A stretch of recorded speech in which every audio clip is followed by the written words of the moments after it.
السلام علیکم ورحمۃ اللہ وبرکاتہ.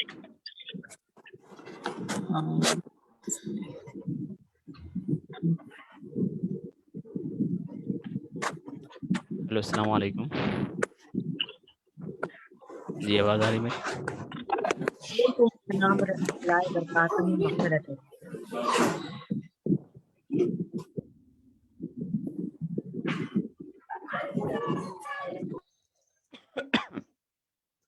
چلیے ہم آگے بڑھتے ہیں اور آگے جو مسائل باقی ہیں وہ انشاءاللہ تعالی آج کور کر لیں گے. السلام علیکم ورحمۃ اللہ وبرکاتہ.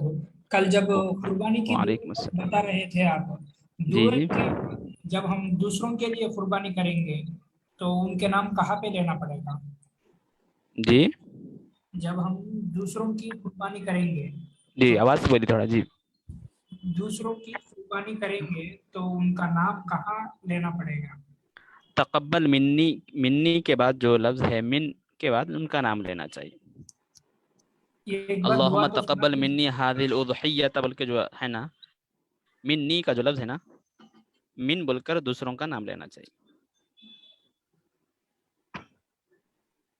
ٹھیک ہے تو بہرحال تھوڑا چلیے ایک بار شروع. مثال دے کے ایک بار سمجھا دیجیے کسی کا نام لے کے. جی جی ٹھیک ہے، ایک منٹ. اس کی وہ دعا ہے اللہم تقبل منی هذه الاضحیۃ کما تقبلت من خلیلک سیدنا ابراہیم. تو یہ شروع میں جو تقبل منی کا لفظ ہے، منی نی کا جو لفظ ہے تو وہاں پر جو ہے من بولنا چاہیے. جیسے اللہم تقبل من سید عبداللہ، کسی کا نام عبداللہ ہے، کسی کا نام شیخ ابراہیم ہے، تو اللہم تقبل من شیخ ابراہیم هذه الاضحیۃ کما تقبلت من خلیلک سیدنا ابراہیم ومن حبیبک سیدنا محمد مصطفیٰ صلی اللہ علیہ وسلم. اس طرح پڑھنا چاہیے. تو بہرحال ہم لوگ قربانی کے مسائل کے حوالے سے گفتگو کر رہے تھے اور اہم مواد جو قربانی کے حوالے سے تھا الحمدللہ وہ گزر چکا ہے.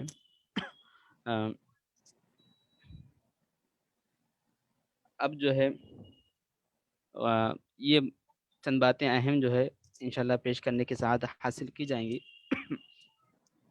وہ یہ ہے کہ اگر قربانی دینے کی نیت تھی اور جو ہے جانور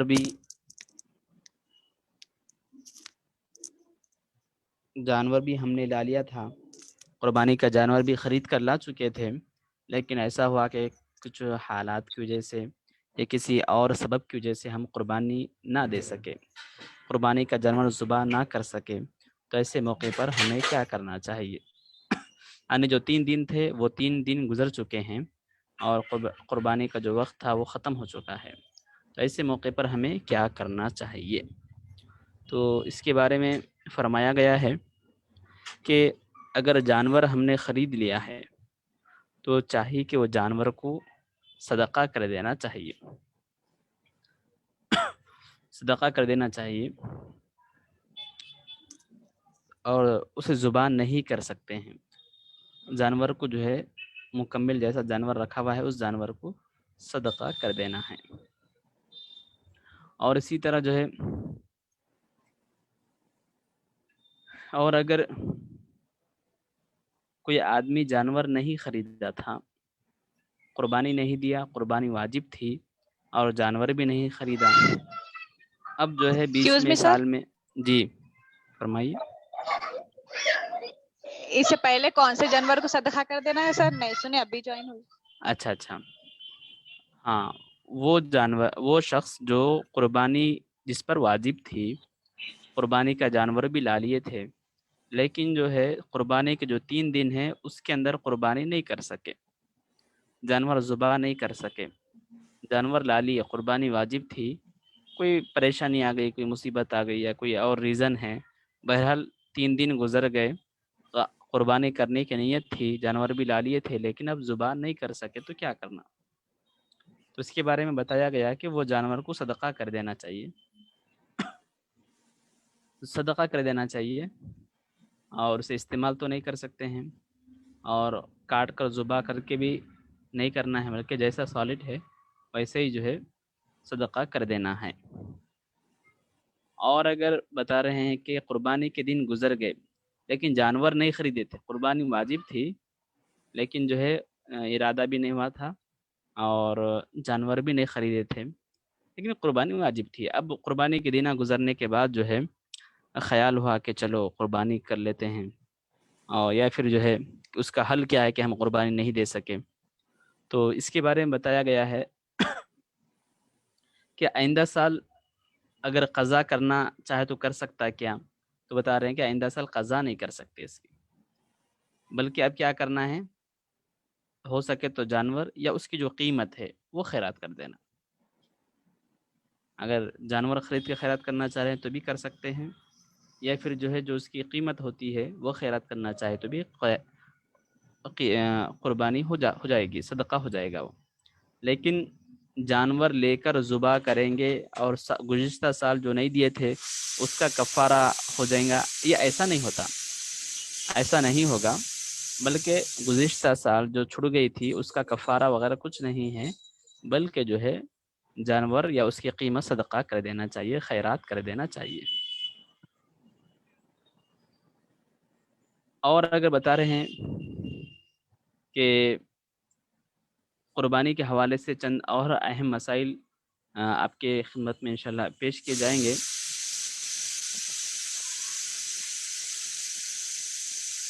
ایک ہے، آپ سنے ہوں گے تکبیر تشریق جسے کہتے ہیں، تکبیر تشریق بھی جو ہے ہم کو پڑھنا ہے، تشریق کے بارے میں، یہ تشریق کیا ہے تو اس کے بارے میں بتایا گیا ہے کہ ایک تسبیح ہے جسے کہتے ہیں اللہ اکبر لا الہ الا اللہ واللہ اکبر وللہ الحمد، اتنی یہ تسبیح کو پڑھنے کو تکبیر تشریق کہا جاتا ہے، اتنی چیزیں پڑھنے کو تکبیر تشریق کہتے ہیں، اللہ اکبر لا الہ الا اللہ واللہ اکبر وللہ الحمد، اتنا پڑھنا یہ تکبیر تشریق کہلاتا ہے۔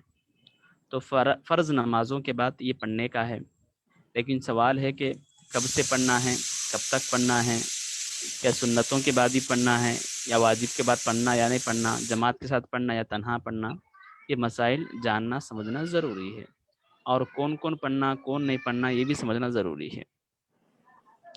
تو چلیے اس کے بارے میں جو ہے ہم چند باتیں آپ کی خدمت میں پیش کریں گے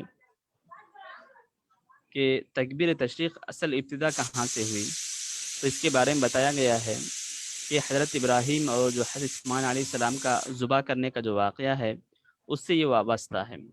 جب حضرت اسماعیل علیہ السلام کو ذبح کرنے کے واسطے زمین پر لٹا دیا گیا تھا، تو اس موقع پر جبریل علیہ السلام جنت سے ایک میڈا لے کر تشریف لائے، اور ابراہیم علیہ السلام چھری چلانا ہی چاہتے تھے، تو یہ جو ہے ان کو روک کر بلند آواز سے فرمائے اللہ اکبر بول کے فرمائے،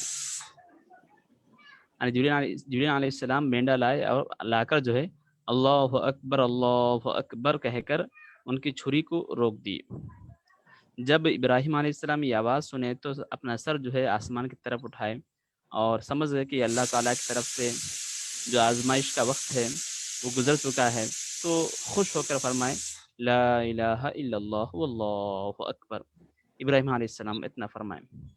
پھر جب زمین پر لیٹے ہوئے حضرت اسماعیل علیہ السلام تھے، جب انہوں نے یہ 2 تکبیریں سنی تو اسماعیل علیہ السلام اللہ اکبر وللہ الحمد کے فرمائے۔ تو یہ تینوں حضرات کی جو تسبیحات ہے کہ جبریل علیہ السلام اللہ اکبر فرمائیں، اور ابراہیم علیہ السلام لا الہ الا اللہ واللہ اکبر فرمائیں، اور اسماعیل علیہ السلام اللہ اکبر وللہ الحمد فرمائیں، یہ تینوں حضرات کی جو تسبیحات ہے، ان کے جو مبارک کلمات ہے، یہ مسلمانوں کو مسلمانوں کے لیے بتلا دیا گیا اور حکم دے دیا گیا کہ یہ قیامت تک جاری اور ساری رہیں گی اور نمازوں کے بعد اس کو پڑھنا رہیں گا. تو اس کی ابتدا جو ہے وہاں سے ہوئی. تکبیر تشریق کی ابتدا جو ہے ابراہیم اور اسماعیل علیہ السلام کے واقعے سے ہوئی. تو آپ کو معلوم ہوا کہ اب اس سے کلیئر تو ہو گیا کہ یہ تکبیرات کب سے شروع ہوئی ہے اور اس کا آغاز کس واقعے سے ہوا ہے. اب سوال یہ ہے کہ یہ تکبیرات کب پڑھنا چاہیے. تو اس کے بارے میں بتایا گیا ہے کہ سلام پھیرنے کے فوراً بعد پڑھنا ہے، یعنی فرض نماز کے فوراً بعد. فرض نماز کے فوراً بعد پڑھنا واجب ہے. فرض نماز کے فوراً بعد پڑھنا واجب ہے.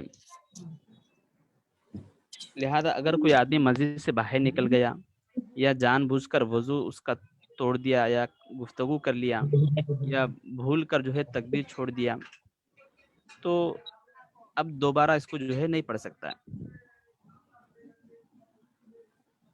تو تکبیر کہنا اب اس پر ضروری نہیں ہے. اس کو نماز کے فوراً بعد بولنے کا تھا، لہذا مسجد سے نکل گیا یا جب فوراً بعد بولنے کا تھا بھول گیا نہیں بولا یا پھر وہ نماز سے اٹھ کر چلا گیا تو اب جو ہے تکبیرات نہیں بول سکتا ہے. نماز کے فوراً بعد بولنے کا ہے. اور اسی طرح اب سوال یہ ہے کہ کیا جماعت کے ساتھ نماز پڑھے تبھی تکبیر واجب ہوں گی یا پھر اکیلے تنہا نماز پڑھے تو بھی تکبیر واجب ہوں گی. اس میں کیا رائے ہے؟ تو یعنی اب یہاں پر یہ بھی مسئلہ ہے کہ کیا خواتین بھی تسبیحات بولیں گی یا نہیں بولیں گی. تو یہ تمام چیزیں جو ہے اس بارے میں فرمایا گیا ہے کہ ایک امام اعظم ابو حنیفہ رحمۃ اللہ علیہ ہے اور دیگر جو بڑے محدثین ہیں جن کو امام ابو یوسف اور امام محمد کہا جاتا ہے، فقہ کے بڑے امام ہیں، میں جو ہے ان دونوں کی دو الگ الگ رائے ہیں اور ان کے پاس اپنے اپنے دلیلیں ہیں. دو رائے اس میں پائی جاتی ہے. آواز میری آ رہی ہے آپ لوگوں کو؟ میری آواز آپ لوگوں کو کلیئر ہے؟ جی ہاں سر. ٹھیک ہے ٹھیک ہے. تو بعض علماء کی رائے یہ ہے کہ جو فرائض نماز فرض نماز ہے، فرض نماز فجر ظہر عصر مغرب عشاء، فرض نماز کے بعد جماعت کے ساتھ پڑھی جائے تبھی جو ہے یہ تکبیر واجب ہے ورنہ نہیں. امام اعظم ابو حنیفہ کا قول ایک قول ہے. اور ایک بات یہ بھی ہے کہ بعض علماء جو ہے یہ بتلائے ہیں کہ جو جماعت کے ساتھ پڑھے اس کو بھی تکبیر بولنا چاہیے، جو تنہا نماز پڑھے منفرد اس کو بھی تکبیر بولنا چاہیے. تو بہتر یہی ہے. دو علماء کی بڑے بڑے علماء فقی حضرات کی رائے ہیں. بعض کی رائے تو یہ ہے کہ صرف فرض نماز کے بعد بولنا ہے اور بعض کی رائے یہ ہے فرض نماز نہیں جماعت کے ساتھ جو نماز پڑھی جائے اس کے بعد بولنا ہے. اور بعض علماء کی رائے ہے کہ منفرد بھی بولنا ہے اور جماعت کے ساتھ نماز پڑھے وہ حضرات بھی بولنا ہے. لہذا بہتر اور احتیاط اسی میں بتلایا گیا ہے کہ جو بھی نماز ہے تنہا نماز پڑھے یا جماعت کے ساتھ نماز پڑھے اس کے بعد یہ تکبیر بولنا ہے. تو مسئلہ یہ گفتگو کیا ہو رہی تھی کہ تنہا نماز پڑھنے والا تسبیح بولنا چاہیے یا جماعت کے ساتھ نماز پڑھنے والا. تو اس میں آپ کو بتایا گیا کہ اس میں دو رائے ہیں، دو علماء کے اقوال ہے. امام اعظم ابو حنیفہ کا قول تو یہ ہے کہ جو جماعت کے ساتھ نماز ہوئی ہے اسی کی تکبیر بولنا ہے. اگر کوئی آدمی تنہا نماز پڑھے تو اس کو تکبیر بولنے کا نہیں ہے، یہ بتایا گیا تھا. لیکن جو صاحبین ہیں ان کی رائے یہ ہے کہ تنہا نماز پڑھنے والا بھی تکبیر بولنا چاہیے، جماعت کے ساتھ نماز پڑھنے والا بھی. تو بہرحال علماء کی رائے اور رجحان یہی ہے اور احتیاط اسی میں ہے کہ تنہا پڑھنے والا منفرد اور جماعت کے ساتھ نماز پڑھنے والا دونوں حضرات کو بھی چاہیے کہ تکبیر بول لینا چاہیے. اب جماعت کے ساتھ نماز پڑھ رہے تھے، اب سوال یہ کہ کب سے کب تک پڑھنا ہے، کب سے کب تک پڑھنا ہے. 9 ذی الحجہ سے، یعنی عید کے ایک دن پہلے جو دن ہے اس دن کی فجر سے لے کر 13 ذی الحجہ تک، ٹوٹل 5 دن ہیں. 9 ذی الحجہ 10 11 12 13 ذی الحجہ کی عصر تک 5 نمازیں ہیں، 5 دن ہیں. تو 9 ذی الحجہ کی فجر سے لے کر 13 ذی الحجہ کی عصر تک